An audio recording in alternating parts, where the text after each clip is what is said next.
नमस्कार साथियों, स्वागत करता हूं आप सभी का एक बार फिर से नए वीडियो में। साथियों, खाड़ी के देशों में चल रहे युद्ध की वजह से पूरी दुनिया में तेल का संकट देखा जा रहा है। तेल के दाम काफ़ी ज़्यादा बढ़ गए हैं और सबसे बड़ी समस्या उन देशों के लिए है जो अपने तेल ऊर्जा की आपूर्ति ज़्यादातर इम्पोर्ट करके करते हैं, खरीद करके करते हैं। साथियों, भारत भी उनमें शामिल है। भारत अपने 80% से ज़्यादा तेल ऊर्जा की जो आपूर्ति है वो खरीद करके करता है, विदेशों पर निर्भर रहता है। साथियों, ऐसे में चुनौती काफ़ी अहम हो जाती है क्योंकि एक तरफ खाड़ी के देशों से तेल की सप्लाई हो नहीं पा रही है और दूसरी तरफ का जो रसिया तेल है, जिससे भारत रसियन तेल खरीदता है, रूस से तेल खरीदता है, उस पर अमेरिका ने प्रतिबंध लगा रखा है, तो ज़्यादा तेल आप वहाँ से खरीद नहीं सकते हैं। ऐसे में साथियों, एक डाटा निकल कर आ रही है जिसमें दावा किया जा रहा है कि भारत का सबसे बड़ा जो तेल सप्लायर है रसिया है, लेकिन अब तीसरे नंबर पर वेनेजुएला हो गया है। यानी कि वेनेजुएला भारत को काफ़ी ज़्यादा मात्रा में हाल ही में तेल सप्लाई कर रहा है और तीसरे स्थान पर आ गया है। साथियों, इसको लेकर चर्चाएं हो रही हैं। इसके अलावा हाल ही में वेनेजुएला के जो कार्यवाहक राष्ट्रपति हैं वो भी भारत की यात्रा पर आए हुए हैं। ऐसे में ये भी संभावना जताई जा रही है कि हो सकता है आने वाले समय में या इस यात्रा के दौरान दोनों देशों के बीच कुछ ऐसी ट्रेड डील हो जाए या फिर ऐसे तेल को लेकर समझौते हो जाए जिससे जो भारत की ऑयल की क्राइसिस चल रही है इसमें काफ़ी हद तक सुधार देखने को मिले। साथियों, इसके अलावा एक चर्चा और भी इम्पॉर्टेंट हो रही है जिसके बारे में आज हम चर्चा करने जा रहे हैं, वो है संप्रभुता से जुड़ी हुई है। दरअसल क्या है साथियों कि जब हम वेनेजुएला से इससे पहले हम अमेरिका ने प्रतिबंध लगाए थे तो हमने वेनेजुएला से तेल खरीदना कम कर दिया था, वहीं रसिया से भी तेल खरीदना कम कर दिया था। लेकिन साथियों, अभी हाल ही में जब डोनाल्ड ट्रंप ने वहाँ के निकोलस मादुरो जो राष्ट्रपति रहे, उनको आप सभी जानते हैं कि उन्होंने उठा लिया है और वहाँ पर तख्ता पलट हो गई है और जो वहाँ पर कार्यवाहक राष्ट्रपति हैं वो अमेरिका के फेवर के हैं।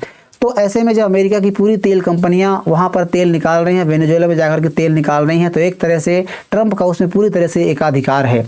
तो ऐसे में साथियों प्रयास किया जा रहा है, ट्रंप के द्वारा दबाव डाला जा रहा है कि वो वेनेजुएला का तेल खरीदे। तो कहीं भारत दबाव में आकर के तो ये प्रकार के कदम नहीं उठा रहा है, इस पर चर्चा करेंगे, या फिर भारत की कोई कूटनीतिक चाल है। इन सभी विषयों पर विस्तार से चर्चा करने वाले हैं। तो आइए शुरू करते हैं। साथियों, खबरों में देख सकते हैं इसको लेकर के भारत के तमाम समाचार पत्रों में, लगभग सभी समाचार पत्रों में इस आर्टिकल को काफ़ी सारे प्रकाशित किए जा रहे हैं जिसमें भारत और वेनेजुएला के बीच जो तेल व्यापार है उनकी यात्रा को लेकर के कवरेज दी जा रही है। साथियों, वहाँ के जो राष्ट्रपति हैं, कार्यवाहक राष्ट्रपति हैं, आप सभी जानते हैं कि उससे पहले निकोलस मादुरो जो राष्ट्रपति थे उनको डोनाल्ड ट्रंप ने काफ़ी सारे कारणों की वजह से उठा लिया, उसकी चर्चा हम आगे करेंगे। तो उनकी यात्रा जो डेल्सी रोड्रिगेज हैं जो राष्ट्रपति हैं, बुधवार को भारत की यात्रा पर पहुंचे हुए हैं। 3 जून से 6 जून तक उनकी यात्रा है और उन्होंने पहले भारत के विदेश मंत्री जयशंकर से मुलाकात की। इसके अलावा भारत के प्रधानमंत्री से भी इनकी मुलाकात हुई है और भारत के जो पेट्रोलियम मंत्री हैं हरदीप पुरी, उनसे भी इनकी मुलाकात हो चुकी है। अब साथियों, बताया जा रहा है कि भारत और वेनेजुएला के बीच जो ऊर्जा का सहयोग है वो तेजी से बढ़ रहा है। ऐसे माना जा रहा है कि दोनों देशों के बीच जो तेल की सप्लाई है उसको लेकर कोई और बड़ा समझौता हो सकता है। अब आने वाले समय में इसकी बात हम करेंगे। साथ ही उसके साथ एक डेलीगेशन भी आया हुआ है जिसको लेकर ये भी संभावनाएं हो सकता है और भी क्षेत्रों और व्यापारों को लेकर कोई समझौता होने की संभावना बनी हुई है। आप साथियों, आगे बढ़ने से पहले, इस खबर को रिलेट करने से पहले मैं आपको उस मैप के बारे में समझाना चाहता हूं ताकि आप खबरों को आसानी से रिलेट कर पाएंगे, क्योंकि जियोपॉलिटिक्स में कोई भी घटनाएं घटती हैं तो उनकी वस्तुतः स्थिति के बारे में पता होना काफ़ी आवश्यक होता है। साथियों, ये वर्ल्ड मैप है, हमारा ये प्यारा भारत आप पील कर देख रहे हैं। इसके अलावा जब आप वेनेजुएला के बारे में बात करते हैं, पश्चिम की ओर जब आप जाएंगे तो ये उत्तरी अमेरिका है, ये दक्षिणी अमेरिका है। शायद दक्षिणी अमेरिका का एक देश है वेनेजुएला, कैरेबियन सी के पास स्थित है।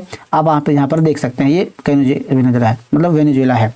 इसके छोटे से मैप में देखेंगे तो ये काराकस इसकी राजधानी है, कुछ इस प्रकार से बसा हुआ है कैरेबियन सी के किनारे। अब सबसे बड़ी बात यह साथियों कि जो यहाँ पर आप देख रहे हैं ऑरनिको नदी, ऑरनिको रिवर निकलती है, पूरा जो बेल्ट है ये काफ़ी ज़्यादा मात्रा में यहाँ पर तेल के भंडार पाए जाते हैं। डाटा के मुताबिक बात करें तो क्रूड ऑयल के बारे रिजर्व जो इनके पास है वो वेनेजुएला के पास 330.22 बिलियन बैरल के रिजर्व हैं यहाँ पर, जो दुनिया में सबसे ज़्यादा रिजर्व रखने वाला देश है। इसके अलावा सऊदी अरेबिया का नंबर आता है, आप देख सकते हैं। इसके अलावा ईरान का नंबर आता है और भी देश जो है, रसिया हो 80 मिलियन बैरल प्रति रात, रसिया भी रिजर्व रखता है। तो ये आप देख सकते हैं 303.22 बिलियन बैरल डॉलर का रिजर्व रखता है। वहीं दूसरी तरफ जब इसके एक्सपोर्ट के बारे में बात करते हैं, एक्सपोर्ट के बारे में कि निर्यात कितना करता है, तो हाल ही के आंकड़ों में बात करें सितंबर 2025 तक का आंकड़ा है जिसमें 4.05 बिलियन डॉलर का निर्यात करता है। मतलब इतना ज़्यादा रिजर्व होने के बावजूद भी इतना कम मात्रा में ये तेल निर्यात करते हैं। उसके पीछे की वजह है वो है अमेरिका का हस्तक्षेप होना। साथियों, जिस प्रकार से रसिया के ऊपर अमेरिका ने प्रतिबंध लगा रखे हैं, उसी प्रकार से वेनेजुएला के ऊपर भी अमेरिका ने प्रतिबंध लगाया था, जिससे काफ़ी सारे देश जो तेल के आयातक रहे हैं वो तेल नहीं खरीद रहे थे। इसमें भारत भी शामिल था। भारत साथियों अमेरिका मतलब वेनेजुएला के साथ हम काफ़ी लंबे समय से तेल खरीदते रहे हैं। 2012 में भारत का तीसरा सबसे बड़ा तेल सप्लायर था और कई सालों तक जो वेनेजुएला है वो टॉप पर बना रहा है, टॉप 5 पर बना रहा है। 2019 से बात करें तो वेनेजुएला करीब हर साल 1.6 करोड़ टन कच्चा तेल भारत भेजता था, मतलब काफ़ी बड़ा सप्लायर था। और जो दोनों देशों के बीच जो व्यापार था वो 6.4 अरब डॉलर पहुँच गया था। लेकिन इसमें जो बड़ा हिस्सा था वो तेल का था। अब साथियों क्या हुआ कि अमेरिका के द्वारा इन पर प्रतिबंध लगाए गए, जैसा कि आप जानते हैं, वहाँ पर आगे हम चर्चा करेंगे, जिसकी वजह से जो दोनों देशों की व्यापार रही है मतलब काफ़ी ज़्यादा कम हो गई है। 2024 में जो 6.4 अरब डॉलर का व्यापार हुआ करता था वो 2024-25 में आकर के 67.9 करोड़ डॉलर रह गया है, मतलब काफ़ी ज़्यादा इसमें कमी देखी गई है।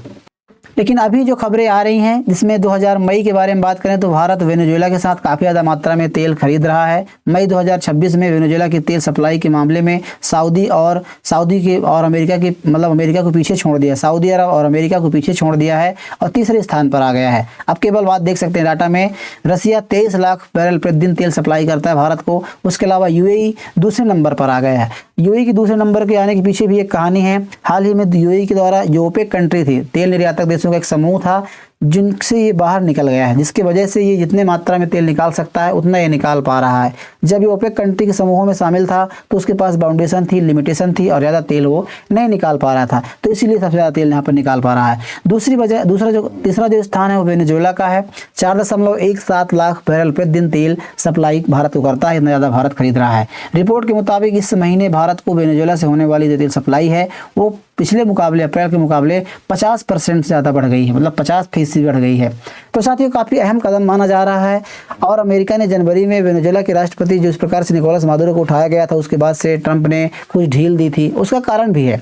देखिए, सबसे पहले आप थोड़ा मैं चर्चा जब हो ही रही है तो इसके बारे में निकोलस मादुरो को क्यों उठाया गया था इसके बारे में करते हैं।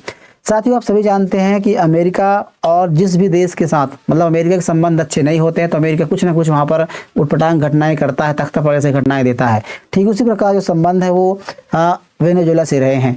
वेनेजुएला पर आरोप लगाते रहे हैं कि वेनेजुएला के द्वारा जो ड्रग्स है, ड्रग्स की तस्करी, नारकोटिक्स और ड्रग्स जो तस्करी की जाती है, ड्रग्स भेजा जाता है अमेरिका में, वो यहाँ से आता है, यानी कि वेनेजुएला से आता है। जबकि आप सभी जानते हैं कि जो अमेरिका में ड्रग्स जाता है वो हालांकि वेनेजुएला से भी जाता होगा, लेकिन जब से सबसे ज़्यादा जो ड्रग्स जाता है वो मैक्सिको से जाता है। तो उसके पीछे कहानी ये रही है कि इनके ऊपर आरोप लगे कि ये नारकोटिक्स यानी कि ड्रग्स तस्करी करते हैं। इसके अलावा वहाँ पर जो चुनाव हुआ था उसको लेकर के भी ट्रंप के द्वारा मतलब आरोप लगाया गया था कि लोकतंत्र का चुनाव सही तरीके से नहीं हुआ है, निष्पक्ष तरीके से नहीं हुआ है और मादुरो ने सत्ता बनाए रखी है, मतलब कब्जा करके रखा है एक तरह से। इसके अलावा तेल भी एक बहुत बड़ा कारण रहा है। साथियों जब 1976 में वेनेजुएला के द्वारा तेल का लेकर के तेल का जो उद्योग है उनको लेकर राष्ट्रीयकरण किया गया, नेशनलाइजेशन किया गया, तो ऐसे में जो वहाँ के राष्ट्रपति थे उन्होंने तेल उद्योग को सरकारी नियंत्रण में ले लिया और जो भी तेल कंपनियां थी वो देश की कंपनी वहाँ पर काम कर सकती थी।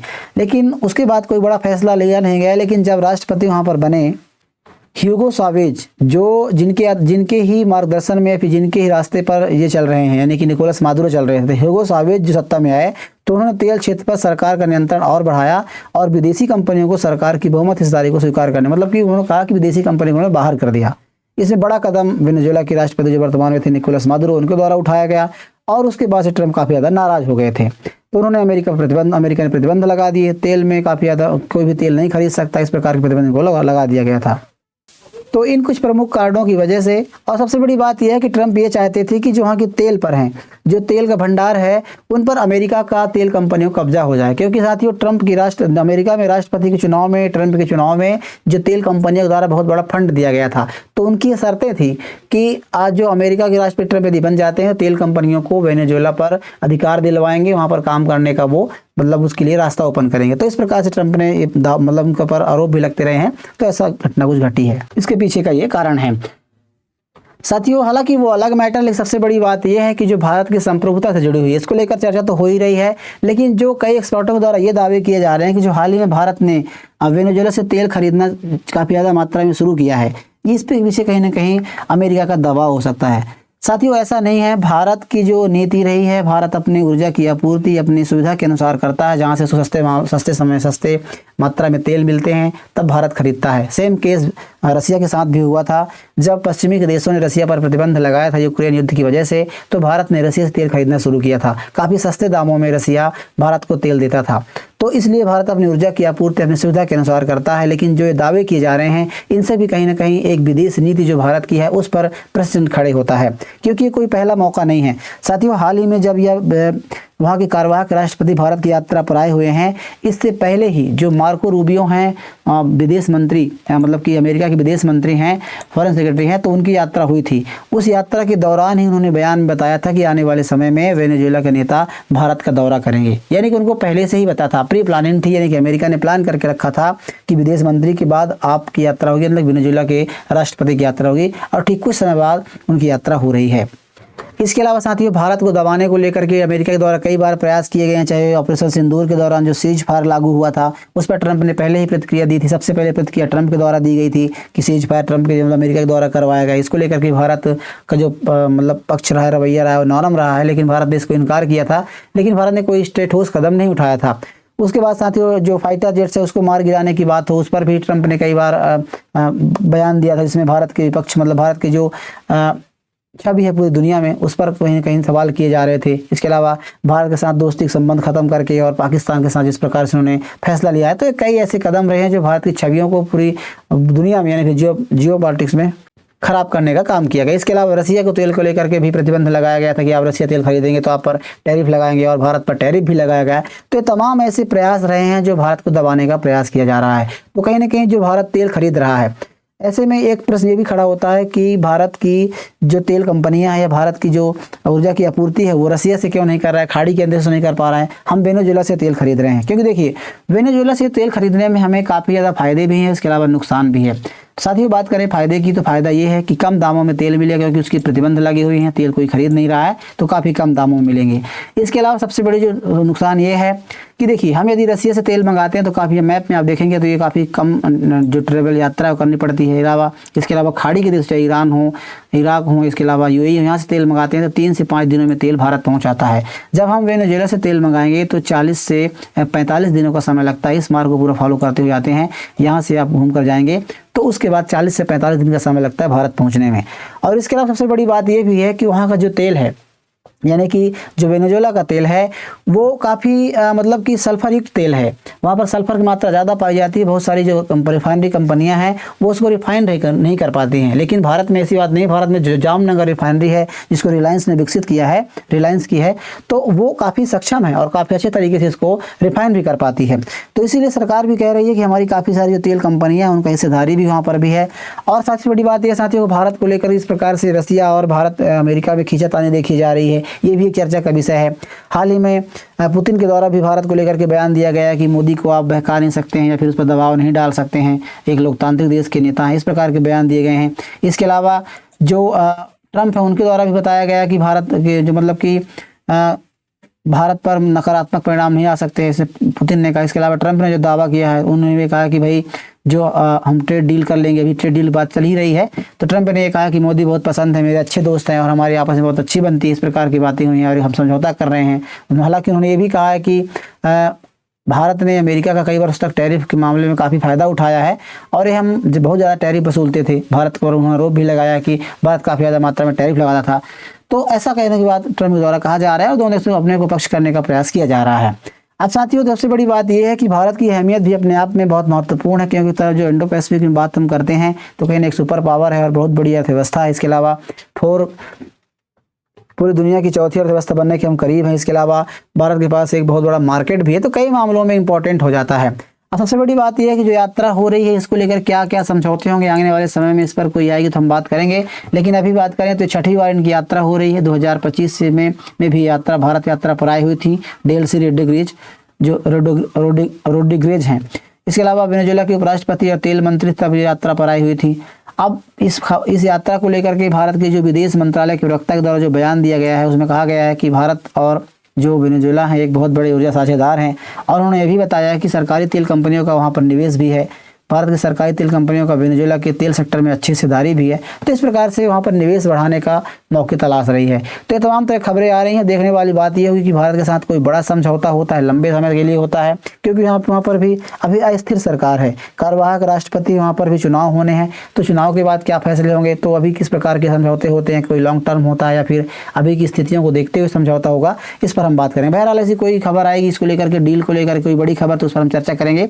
आप इस खबर के बारे में क्या सोचते हैं जरूर हमें लिखिए। जानकारी पसंद आई तो वीडियो को लाइक कीजिए, चैनल को जरूर सब्सक्राइब कर लीजिएगा। मिलते हैं किसी ऐसे नए इन्फॉर्मेशनल वीडियो के साथ, तब तक के लिए नमस्कार।